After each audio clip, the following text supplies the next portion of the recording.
بسم اللہ الرحمن الرحیم۔ 3 دن فجر کی نماز کے بعد یہ چھوٹا سا کلمہ پڑھ لو، ادھر پڑھو ادھر کام ہو جائے گا، ناممکن حالات بھی بدلتے دیکھو گے۔ پیارے آقا محمد صلی اللہ علیہ وسلم نے اپنی امت کی سہولت کے لیے چھوٹے چھوٹے اذکار اور کلمات سکھائے، جن کے پڑھنے سے انسان کو بہت بڑے بڑے دنیاوی اور اخروی فوائد حاصل ہوتے ہیں۔ تو ہماری آج کی ویڈیو کے اندر بھی ایک ایسا ہی چھوٹا سا کلمہ ہے جس کو صرف 3 دن پڑھنے سے آپ اس کے اثرات پہلے دن ہی محسوس کرنا شروع کر دیں گے۔ اگر آپ کے گھر میں لڑائی جھگڑے ہیں، آپ مالی پریشانیوں سے تنگ ہیں، آپ کے پاس پیسوں کی کمی ہے، آپ کا ذاتی گھر نہیں ہے، آپ قرضوں میں ڈوبے ہوئے ہیں، لاکھوں کروڑوں کا بوجھ آپ پر ہے، آپ کے میاں بیوی میں جھگڑا ہے، اولاد نافرمان ہے، بیٹیا رشتوں کے لیے بیٹی ہے، تو اب بس ایک بار اس کلمے کو پڑھ لے، انشاءاللہ آپ کے یہ سارے مسائل حل ہو جائیں گے۔ محترم ناظرین، فجر کا وقت بہت بابرکت وقت ہے، یہ دن کے آغاز کا وقت ہے۔ اسی لمحے اللہ تعالیٰ اپنے بندوں کے لیے رحمت اور برکت کے دروازے کھول دیتے ہیں۔ آپ سوچئے کہ کتنا بڑا مقام ہے کہ دن کا آغاز ہی اللہ کے ذکر سے ہو، اور آپ کا ذکر اللہ کے فرشتے اللہ کے حضور پیش کرے۔ محترم ناظرین، رسول اللہ صلی اللہ علیہ وسلم نے فرمایا، جو شخص فجر کی نماز کی حفاظت کرے وہ جنت میں داخل ہوگا۔ یہ نماز اللہ تعالیٰ کے نزدیک اتنی محبوب ہے کہ اس کی پابندی انسان کو جنت تک پہنچا دیتی ہے۔ اب ذرا دیکھیے کہ اگر فجر کی نماز کے بعد آپ نماز بھی پڑھے اور ساتھ یہ کلمہ بھی پڑھ لے تو کیسا نور، کیسا سکون اور کیسی برکت نصیب ہوگی۔ محترم ناظرین، قرآن میں بھی اللہ تعالیٰ نے صبح کے وقت کی قسم کھائی ہے۔ ارشاد ہے، قسم ہے صبح کے وقت کی جو وہ روشن ہو جائے۔ اللہ تعالیٰ نے اپنے کلام میں اس وقت کو بیان فرمایا اور اس پر قسم کھائی، تو اس وقت کی اہمیت کتنی زیادہ ہوگی۔ محترم ناظرین، فجر کی نماز کے بعد کا وقت دعاؤں کی قبولیت کا وقت ہے۔ جو شخص اخلاص کے ساتھ تھوڑی دیر اللہ کے ذکر میں مشغول ہو جائے، اس کے دل پر سکینت نازل ہوتی ہے اور اس کی حاجات پوری ہوتی ہے۔ پیارے نبی صلی اللہ علیہ وسلم نے فرمایا، اللہ تعالیٰ کے نزدیک سب سے زیادہ پسندیدہ عمل وہ ہے جو پابندی سے کیا جائے، اگرچہ وہ کم ہو، یعنی چھوٹا سا عمل بھی اگر مستقل کیا جائے تو اللہ کے نزدیک عظیم ہے۔ اور یہی بات آج کے اس کلمے کے ساتھ ہے کہ یہ چھوٹا سا ذکر ہے، مگر 3 دن کے اندر آپ دیکھیں گے کہ آپ کی زندگی میں ناممکن حالات ممکن میں بدلنے لگیں گے۔ محترم ناظرین، جب انسان قرضوں میں ڈوبا ہو، اولاد نافرمان ہو، گھر میں لڑائی جھگڑے ہو، دل بے سکون ہو، تو وہ ہر طرف سے امید توڑ بیٹھتا ہے، مگر یہی وہ وقت ہوتا ہے جب اللہ کا ذکر دل کو سکون دیتا ہے اور اللہ تعالیٰ حالات کو پلٹ دیتے ہیں۔ قرآن میں ارشاد ہے، بے شک اللہ کے ذکر سے دل کی اطمینان پاتے ہیں۔ آپ سوچئے کہ اگر یہ کلمہ دل کو اطمینان دے اور ساتھ ساتھ دنیاوی مشکلات کو بھی آسان کرے تو کتنا بڑا خزانہ ہے۔ محترم ناظرین، ایک اور حدیث میں آتا ہے کہ جس نے صبح کی ٹھنڈی نماز یعنی فجر کی حفاظت کی وہ جنت میں داخل ہوگا۔ تو فجر کی نماز صرف ایک نماز نہیں بلکہ جنت کی ضمانت ہے۔ اس کے بعد اگر کوئی بندہ اللہ کے ذکر میں کچھ لمحے گزار لے تو یہ لمحے اس کے لیے زندگی بدلنے والے لمحے بن جاتے ہیں۔ نبی صلی اللہ علیہ وسلم نے فرمایا، اللہ تعالیٰ فرماتے ہیں، میں اپنے بندے کے گمان کے مطابق ہوں، اور جب وہ میرا ذکر کرتا ہے تو میں اس کے ساتھ ہوتا ہوں۔ سوچئے محترم ناظرین، اگر فجر کے بعد آپ یہ کلمہ پڑھتے ہیں تو آپ کا ذکر خود اللہ کے پاس پہنچ رہا ہوتا ہے اور اللہ تعالیٰ خود اپنے بندے کے ساتھ ہوتے ہیں۔ یہی وجہ ہے کہ یہ چھوٹا سا عمل بڑے بڑے مسائل کے حل کا ذریعہ بنتا ہے۔ محترم ناظرین، اس کلمے کو پڑھنے کے بعد آپ دیکھیں گے کہ گھر میں سکون آنا شروع ہو جائے گا، میاں بیوی کے درمیان محبت پیدا ہوگی، نافرمان اولاد کے دل نرم ہو جائیں گے، رزق کے دروازے کھل جائیں گے، اور سب سے بڑھ کر اللہ کا قرب نصیب ہوگا جو ہر چیز سے زیادہ قیمتی ہے۔ تو آج ہی عزم کر لے کہ ہم فجر کے بعد اس ذکر کو اپنی زندگی کا حصہ بنائیں گے، انشاءاللہ تعالی آپ کی ہر مشکل آسان فرما دیں گے۔ محترم ناظرین، اللہ کے نبی صلی اللہ علیہ وسلم کی زندگی کا ہر لمحہ اپنی امت کے لیے قربانیوں سے بھرا ہوا تھا۔ آپ دن رات اپنی امت کے لیے رو رو کر دعائیں کرتے تھے، حتیٰ کہ آپ کے پاؤں مبارک سوج جاتے تھے، لیکن پھر بھی عبادت میں لگے رہتے۔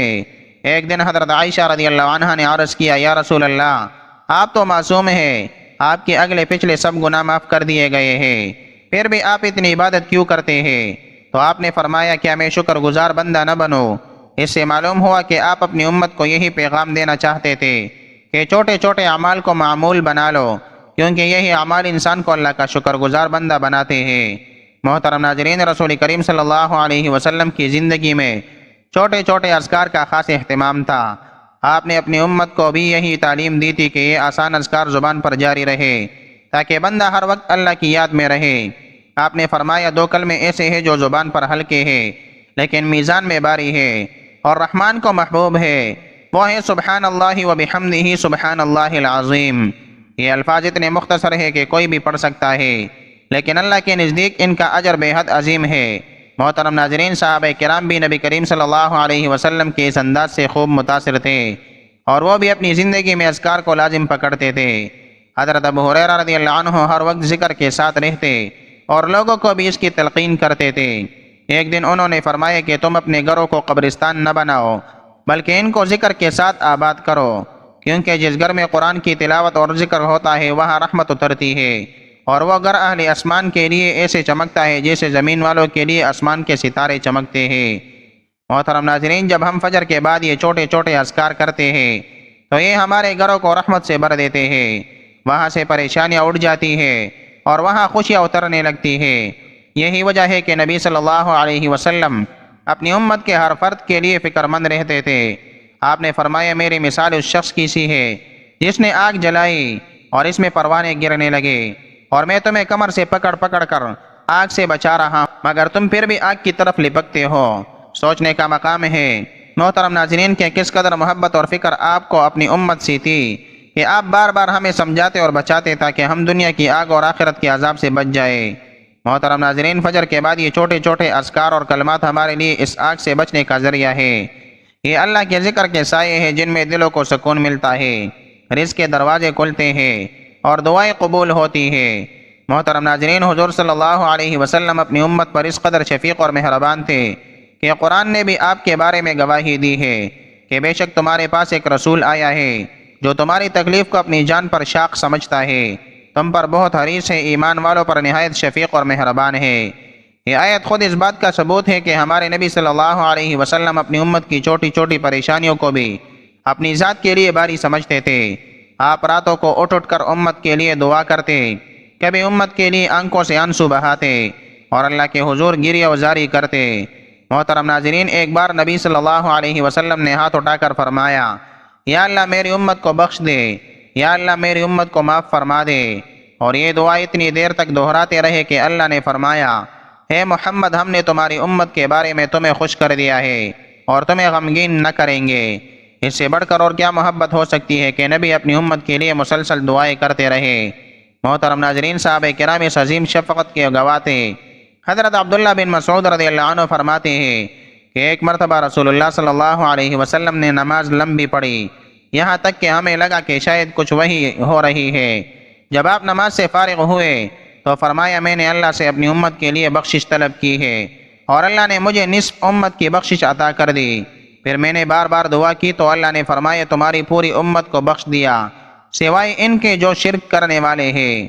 محترم ناظرین، یہ ہے وہ محبت جس کا بدلہ ہم کبھی نہیں دے سکتے، لیکن اپنے نبی کے سکھائے ہوئے چھوٹے چھوٹے اذکار پر عمل کر کے ہم اپنی زندگی کو سنوار سکتے ہیں اور اپنی آخرت کو بنا سکتے ہیں۔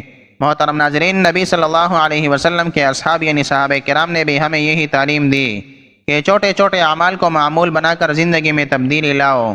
حضرت عمر فاروق رضی اللہ عنہ اکثر فرمایا کرتے کہ اپنے دن کو اللہ کے ذکر سے روشن کرو، کیونکہ یہ دلوں کے زنگ کو دور کرتا ہے۔ حضرت علی رضی اللہ عنہ فرماتے ہیں کہ ذکر اللہ دلوں کی دوا ہے اور رزق میں کشادگی کا سبب ہے۔ یہ وہی تعلیمات ہے جو انہوں نے براہ راست نبی صلی اللہ علیہ وسلم سے حاصل کیے۔ محترم ناظرین، جب ایک بندہ فجر کے بعد یہ کلمہ پڑھتا ہے تو اس کے دل پر نور اترتا ہے اور اللہ کے فرشتے اس کے گرد حصار بنا لیتے ہیں۔ اس وقت کی گئی دعا رد نہیں ہوتی، کیونکہ یہ وقت قبولیت کا وقت ہے، اور جب دعا قبول ہو جائے تو ناممکن حالات بھی ممکن بن جاتے ہیں اور بندے کی زندگی بدل جاتی ہے۔ محترم ناظرین، حضور صلی اللہ علیہ وسلم کی سیرت طیبہ پر غور کرے تو معلوم ہوتا ہے کہ آپ اپنی امت کے لیے نہ صرف دنیاوی آسانیوں کے خواہاں تھے بلکہ آخرت کی کامیابی کے بھی شدید خواہش مند تھے۔ آپ نے اپنی امت کو کبھی مشکل اور بھاری اعمال میں نہیں ڈالا بلکہ ایسے چھوٹے چھوٹے اذکار سکھائے جو بظاہر آسان ہے لیکن ان کا اجر بہت عظیم ہے۔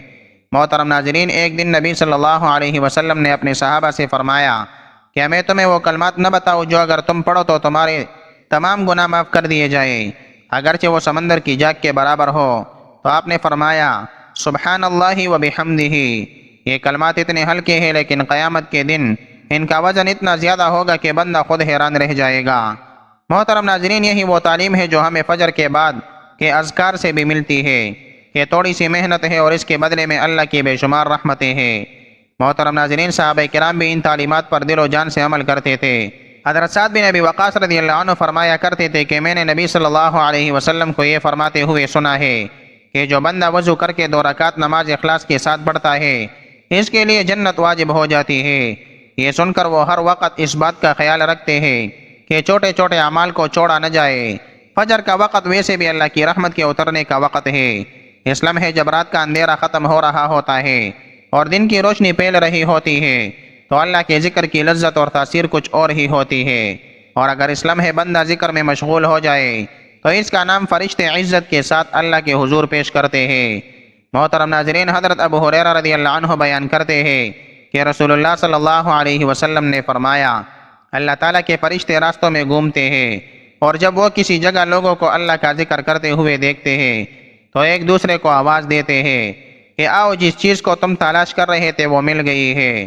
پھر وہ ان ذکر کرنے والوں کے ساتھ بیٹھ جاتے ہیں اور اپنے پروں سے ان کو ڈانپ لیتے ہیں، اور جب وہ لوگ اٹھ جاتے ہیں تو فرشتے آسمان پر چڑھ جاتے ہیں اور اللہ تعالیٰ ان سے پوچھتے ہیں کہ میرے بندے کیا کر رہے تھے؟ تو وہ کہتے ہیں اے اللہ وہ تیرا ذکر کر رہے تھے۔ اس حدیث سے پتہ چلتا ہے کہ ذکر اللہ کی محفلوں کو فرشتے بھی ڈھونڈتے ہیں اور ان میں شامل ہو کر ان بندوں کو اپنے پروں سے ڈانپ لیتے ہیں۔ تو فجر کے بعد اگر ہم یہ کلمہ پڑھیں گے تو فرشتے ہمارے گرد بھی حصار بنائیں گے اور ہماری دعاؤں کو اوپر لے کر جائیں گے۔ محترم ناظرین، یہی وہ لمحات ہیں جو انسان کی زندگی کا رخ بدل دیتے ہیں۔ اگر کوئی بندہ بیماری میں مبتلا ہے، قرضوں میں جکڑا ہوا ہے یا گھریلو جھگڑوں میں پھنسا ہوا ہے تو فجر کے بعد یہ کلمہ پڑھنے سے اس کے حالات بدل جاتے ہیں۔ اللہ اس کی دعاؤں کو قبول کرتا ہے اور اس کے لیے نئی راہیں کھول دیتا ہے۔ نبی صلی اللہ علیہ وسلم ہمیشہ اپنی امت کے لیے آسانیاں چاہتے تھے۔ آپ کی دعا یہ تھی یا اللہ میری امت پر بوجھ نہ ڈال جیسے پچھلی امتوں پر ڈالے گئے تھے۔ یہی وجہ ہے کہ آپ نے بار بار چھوٹے مگر عظیم اعمال کی تعلیم دی تاکہ امت آسان راستوں سے جنت اور اللہ کی رضا حاصل کر سکے۔ محترم ناظرین، نبی صلی اللہ علیہ وسلم نے فرمایا 5 نمازیں اللہ تعالیٰ نے فرض کی ہے، جو شخص ان کی پابندی کرے اللہ کے پاس اس کے لیے جنت کا وعدہ ہے، اور جو ان کو ضائع کرے اس کے لیے اللہ کے پاس کوئی وعدہ نہیں۔ فجر کی نماز ان 5 نمازوں میں سب سے زیادہ اہم ہے کیونکہ یہ دن کے آغاز میں پڑھی جاتی ہے، اور اس وقت کے بارے میں قرآن میں بھی فرمایا گیا ہے کہ فجر کا قرآن مشہود ہے، یعنی فرشتے اس کے گواہ بنتے ہیں۔ اگر بندہ فجر کے بعد اللہ کے ذکر میں مشغول ہو جائے تو اللہ تعالیٰ اس کے پچھلے دن کے گناہ معاف کر دیتے ہیں اور آنے والے دن کے لیے سکون اور برکت عطا فرماتے ہیں۔ محترم ناظرین، حضرت انس بن مالک رضی اللہ عنہ بیان کرتے ہیں کہ رسول اللہ صلی اللہ علیہ وسلم نے فرمایا جس نے فجر کی نماز ترک کر دی گویا اس کا اہل و مال سب برباد ہو گیا۔ اس حدیث سے معلوم ہوتا ہے کہ فجر کی نماز کا چھوڑنا کتنا بڑا نقصان ہے، لیکن جو شخص اس نماز کو ادا کرتا ہے اور فجر کے بعد اللہ کے ذکر میں مشغول ہوتا ہے وہ اپنی زندگی کے دروازے رحمت کے لیے کھول دیتا ہے۔ محترم ناظرین، حضرت عبداللہ بن عمر رضی اللہ عنہ اکثر فجر کے بعد مسجد میں بیٹھ کر اللہ کا کلمہ پڑھتے اور اپنے شاگردوں کو نصیحت کرتے کہ یہ وقت دعاؤں کی قبولیت کا ہے، تم بھی اس کو غنیمت جانو اور اپنے رب سے مانگو کیونکہ مانگنے والا کبھی خالی ہاتھ نہیں لوٹتا۔ حضرت حسن بصری رحمہ اللہ فرمایا کرتے تھے کہ فجر کے بعد اگر کوئی بندہ دل سے دعا کرے تو اللہ اس کے لیے زمین و آسمان کے دروازے کھول دیتا ہے اور فرشتے اس کی دعا کو اوپر اٹھا لیتے ہیں۔ محترم ناظرین، یہ ہے وہ حقیقت کہ فجر کے بعد کلمہ پڑھنے والا کبھی ناکام نہیں ہوتا، اس کے گھر میں سکون آتا ہے، اس کی روزی میں اضافہ ہوتا ہے اور سب سے بڑھ کر اس کا تعلق اللہ کے ساتھ جڑ جاتا ہے جو کامیابی کی اصل بنیاد ہے۔ محترم ناظرین، اب ہم جانتے ہیں اس بابرکت عمل کے بارے میں جس کو آپ نے صرف 3 دن فجر کی نماز کے بعد کرنا ہے۔ اگر آپ نے اب تک ویڈیو کو سکپ کر کے دیکھا ہے تو اب آپ نے مکمل دیکھنا ہے تاکہ آپ اس عمل کو صحیح طریقے سے سیکھ سکیں اور اس کی تاثیر حاصل کر سکیں۔ اگر آپ سے ذرا بھی غلطی ہو گئی تو اس عمل کی برکت ختم ہو جاتی ہے۔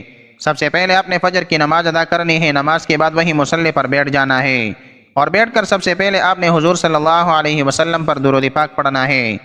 آپ نے 3 مرتبہ درود پاک پڑھنا ہے، کوئی سا بھی درود پڑھ سکتے ہیں، مختصر سا بھی پڑھ سکتے ہیں، لیکن درود ابراہیمی افضل ہے کیونکہ یہ پیارے آقا صلی اللہ علیہ وسلم کا پسندیدہ درود ہے جو ہم نماز میں پڑھتے ہیں۔ درود ابراہیمی پڑھنے کی بے شمار فضیلتیں ہیں، اس سے دل منور ہوتا ہے، گناہ معاف ہوتے ہیں، اللہ کا نور دل پر اترتا ہے، دعائیں قبول ہوتی ہے اور بروز قیامت شفاعت نصیب ہوگی۔ اس کے علاوہ درود پاک پڑھنے والا دنیا میں بھی اللہ کی رحمت اور سکون حاصل کرتا ہے۔ محترم ناظرین، اب دوسرے نمبر پر آپ نے اللہ کے دو عظیم نام پڑھنے ہیں، اور وہ ہے یا رحیم و یا کریم۔ آپ نے یہ دونوں نام 100 مرتبہ پڑھنے ہیں۔ یا رحیم کا مطلب ہے اے بہت رحم کرنے والے، اور یا کریم کا مطلب ہے اے بہت عزت اور کرم والے۔ جب کوئی بندہ ان ناموں کو اخلاص سے پکارتا ہے تو اللہ تعالیٰ اس پر خاص رحمت فرماتے ہیں، اس کی دعائیں رد نہیں ہوتی، مشکلات آسان ہو جاتی ہے اور دل کو سکون نصیب ہوتا ہے۔ جو بندہ یا رحیم یا کریم کو پکارتا ہے، اللہ تعالیٰ اس کے لیے اپنی مہربانی اور کرم کے دروازے کھول دیتے ہیں۔ محترم ناظرین، تیسرے نمبر پر آپ نے سورہ کوثر 3 مرتبہ پڑھنی ہے۔ بسم اللہ الرحمن الرحیم، انا اعطیناک الکوثر فصل لربک وانحر ان شانئک هو الابتر۔ ترجمہ: بے شک ہم نے آپ کو کوثر عطا کیا، پس آپ اپنے رب کے لیے نماز پڑھے اور قربانی کرے، بے شک آپ کا دشمن ہی بے نسل ہے۔ یہ سورت برکتوں کا خزانہ ہے، اس کو پڑھنے سے رزق میں وسعت ملتی ہے، حاجات پوری ہوتی ہے اور اللہ اپنے بندے پر خاص رحمت فرماتا ہے۔ محترم ناظرین، چوتھے نمبر پر آپ نے کلمہ پڑھنا ہے لا الہ الا اللہ وحدہ لا شریک لہ لہ الملک ولہ الحمد۔ یہ ایمان کی بنیاد ہے اور سب سے عظیم ذکر ہے۔ نبی صلی اللہ علیہ وسلم نے فرمایا، جس کا آخری کلمہ لا الہ الا اللہ ہو وہ جنت میں داخل ہوگا۔ یہ کلمہ دلوں کے زنگ اتارتا ہے، مشکلات آسان کرتا ہے اور بندے کے لیے دنیا اور آخرت دونوں میں کامیابی کے دروازے کھول دیتا ہے۔ آخر میں آپ نے دوبارہ 3 مرتبہ درود پاک پڑھنا ہے، جو آپ نے شروع میں پڑھا تھا، اور پھر عاجزی کے ساتھ خشوع اور خضوع سے اللہ سے دعا مانگنی ہے۔ یہ عمل آپ نے مسلسل 3 دن تک فجر کی نماز کے بعد اسی ترتیب کے ساتھ کرنا ہے، اور انشاءاللہ پہلے دن ہی آپ اس کے اثرات اپنی آنکھوں سے دیکھیں گے۔ محترم ناظرین، اب وقت ہے اس بات کا کہ ہم اس عمل کو اپنی زندگی کا مستقل حصہ بنائیں، کیونکہ یہ صرف ایک عمل نہیں بلکہ سکون کا خزانہ ہے۔ فجر کے بعد جب آپ اس ذکر کو پڑھتے ہیں تو آپ اپنی آنکھوں سے دیکھیں گے کہ کس طرح غم و دکھ بھاگتے ہیں اور کس طرح رحمتیں برسنے لگتی ہے، گھروں میں سکون اترتا ہے، دل کے اندھیروں میں روشنی چھا جاتی ہے اور پریشانیاں اللہ کے حکم سے ختم ہونے لگتی ہے۔ یہ عمل اللہ کے ذکر کے ذریعے ہمیں رب سے جوڑ دیتا ہے، اور جب بندہ رب سے جڑ جاتا ہے تو دنیا کی کوئی طاقت اس کو توڑ نہیں سکتی۔ نافرمان اولاد بھی فرمان بردار بنتی ہے، دلوں میں الفت پیدا ہوتی ہے اور گھروں میں سکون اور برکت اترتی ہے۔ اس عمل کو ایک بار ضرور اپنائیں۔ اگر آپ اپنی زندگی میں سکون چاہتے ہیں تو یقین جانیے اللہ پاک آپ کی دعاؤں کو رد نہیں کریں گے، بلکہ قبولیت کے دروازے آپ پر کھول دیں گے۔ محترم ناظرین، آخر میں اللہ رب العزت سے دعا ہے، اے اللہ ہم سب کی پریشانیاں دور فرما، اے اللہ ہمارے گھروں میں سکون اور رحمت نازل فرما، اے اللہ ہماری اولاد کو نیک اور فرمان بردار بنا، اے اللہ ہمارے دلوں کو اپنی محبت اور اپنے ذکر سے منور فرما، آمین یا رب العالمین۔ محترم ناظرین، اگر آپ کو یہ ویڈیو پسند آئی ہو تو اس کو دل سے لائک کرے، اپنے دوستوں اور پیاروں کے ساتھ ضرور شیئر کریں، اور اگر آپ ہمارے چینل پر نئے ہیں تو فوراً سبسکرائب کریں تاکہ آئندہ بھی آپ کے پاس ایسے بابرکت اعمال اور اذکار سب سے پہلے پہنچے۔ اور جاتے جاتے کمنٹس میں یہ ضرور لکھیں کہ آپ یہ عمل کب سے شروع کرنے والے ہیں، تاکہ دوسروں کو بھی حوصلہ ملے اور آپ کو بھی اس کا ثواب ملے۔